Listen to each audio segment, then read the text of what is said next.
Africa ఖండంలోని Democratic Republic of Congo మరోసారి రక్తసిక్తమైంది. ఆగస్టు 9 నుంచి 16వ తేదీ వరకు బెనీ, లుబేరో ప్రాంతాల్లో అలైడ్ డెమోక్రటిక్ ఫోర్సెస్ తిరుగుబాటు బృందం 52 మంది సామాన్యులను అత్యంత కిరాతకంగా చంపింది. నిద్రపోతున్న పౌరులను లేపి తాళ్లతో కట్టి కత్తులు, గొడ్డళ్లతో నరికి కొందరిని సజీవంగా కాల్చి చంపిన ఈ ఘటన ప్రపంచాన్ని హడలెత్తించింది.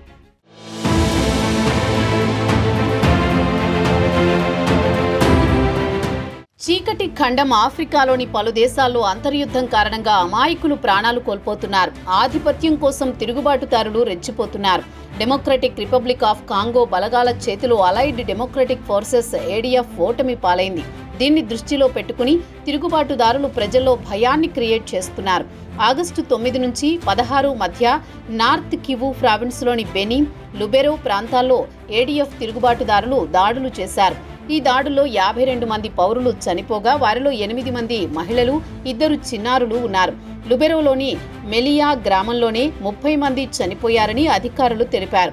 ఒక్క రాత్రిలో దాడి చేసిన తిరుగుబాటుదారులు ప్రజలను ఒకచోట చేర్చి తాళ్లతో కట్టి గొడ్డళ్లు, కత్తులతో నరికి చంపారు.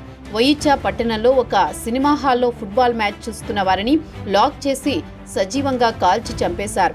ఈ దాడుల్లో అపహరణలు, దోపిడీ, ఇళ్లు, వాహనాలు తగలబెట్టడం కూడా జరిగింది. ఈ హింస కాంగో సైన్యం చేతిలో ఏడీఎఫ్ ఓటమి పాలైన తర్వాత ప్రతీకార చర్యగా జరిగిందని సైనిక ప్రతినిధి లెఫ్టినెంట్ ఎలోంగో క్యోండ్యా మార్క్ తెలిపారు.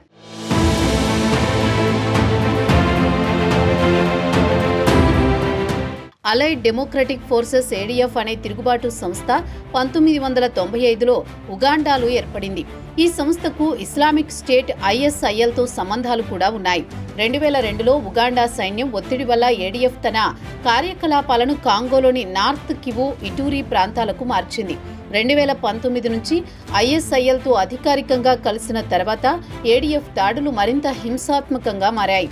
ఈ సంస్థలో 1000 నుంచి 1500 మంది యోధులు ఉన్నారని, వీరు చిన్న ఆయుధాలు, మోర్టార్లు, ఇంప్రొవైజ్డ్ ఎక్స్ప్లోజివ్ డివైజెస్ ఉపయోగిస్తారని UN నివేదికలు తెలిపాయి. ఏడీఎఫ్ తమ శిబిరాల్లో ఆసుపత్రులు, జైళ్లు, పాఠశాలలను కూడా నిర్వహిస్తూ ఇస్లామిక్ భావజాలాన్ని ప్రచారం చేస్తోంది.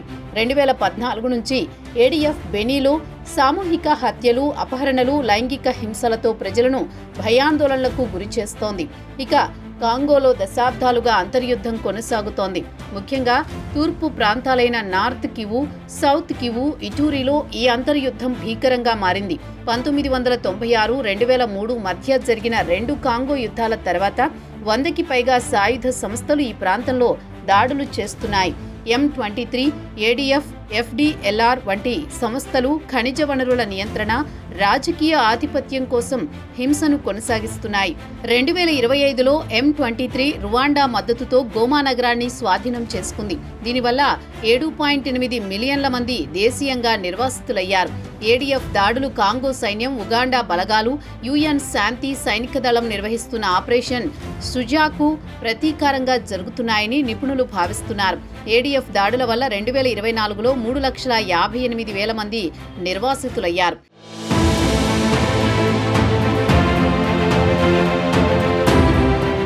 ఈ దాడులు కాంగోలోని మానవతా సంక్షోభాన్ని మరింత తీవ్రతరం చేశాయి.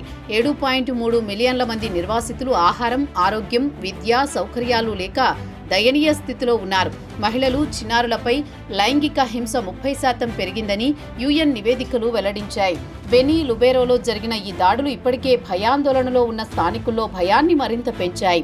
ఈ హింస దశాబ్దాలుగా కొనసాగుతోందని, దీన్ని ఆపడానికి ఎలాంటి చర్యలు లేవని ఒయిచా పట్టణంలో స్థానికులు ఆవేదన వ్యక్తం చేశారు. ఈ దాడులను UN శాంతి సైనిక దళం మొనుస్కో ఖండించగా, స్థానికులు మాత్రం మొనుస్కో కాంగో సైన్యం వైఫల్యం వల్లే దాడులు జరుగుతున్నాయని ఆగ్రహం వ్యక్తం చేస్తున్నారు. గత కొన్ని రోజులుగా జరుగుతున్న ఈ హింసాకాండ కాంగోలోని భద్రతా వైఫల్యాలను, ప్రభుత్వ బలహీనతలను బయటపెడుతోంది. నార్త్ కివు 2021 నుంచి సైనిక పాలనలో ఉన్నప్పటికీ ఏడీఎఫ్ దాడులు కొనసాగుతూనే ఉన్నాయి.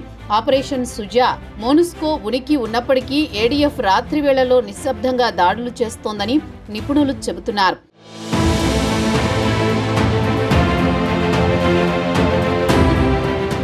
ఇక కాంగో పొరుగు దేశాలైన రువాండా, ఉగాండా వంటి దేశాలు M23 ADF సంస్థలకు పరోక్షంగా మద్దతు ఇస్తున్నాయనే ఆరోపణలున్నాయి. వాటి మద్దతుతోనే వీరు మరింత రెచ్చిపోతున్నారని విశ్లేషకులు చెబుతున్నారు. కాంగోలో జరుగుతున్న ఈ హింసపై ఈ ఏడాది ఫిబ్రవరిలో UN human rights council fact finding మిషన్ను ఏర్పాటు చేసింది. కానీ శాంతి ఒప్పందాలు ఆచరణలో మాత్రం విఫలమవుతోంది. కాంగోలోని ఖనిజ వనరులపై ఆసక్తి, జాతి విభేదాలు, బలహీన పాలన ఈ హింసకు ప్రధాన కారణాలుగా ఉన్నాయి. మొత్తంగా ADF చేస్తున్న దాడులతో కాంగోలో ప్రజలకు కంటి మీద కునుకు లేకుండా పోతోంది. సైన్యంపై ప్రతీకారం తీర్చుకునేందుకు అమాయకులైన ప్రజలను అత్యంత కిరాతకంగా హత్య చేస్తున్నారు. ADF దాడులు చేస్తున్నా ప్రభుత్వం ఏం చేయలేకపోతోందని అక్కడి ప్రజలు ఆగ్రహం వ్యక్తం చేస్తున్నారు. ఇప్పటికైనా అంతర్జాతీయ సమాజం, యునైటెడ్ నేషన్స్, ఆఫ్రికన్ యూనియన్ జోక్యం చేసుకుని ఈ దాడులను నిలువరించాలని స్థానికులు కోరుతున్నారు.